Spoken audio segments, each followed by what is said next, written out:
You are looking at Julian's pronunciation guide, where we look at how to pronounce better some of the most mispronounced words in the world, like this other curious word. But how do you say what you're looking for today?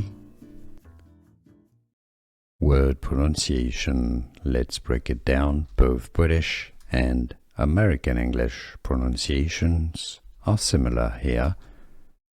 As toys, you have a Z sound at the end. This is the plural of the word toy. English pronunciation, how to pronounce toys. Toys. Word pronunciation. Let's break it down. Both British and American English pronunciations are similar here. As toys, you have a Z sound at the end. This is the plural of the word toy. English pronunciation, how to pronounce toys.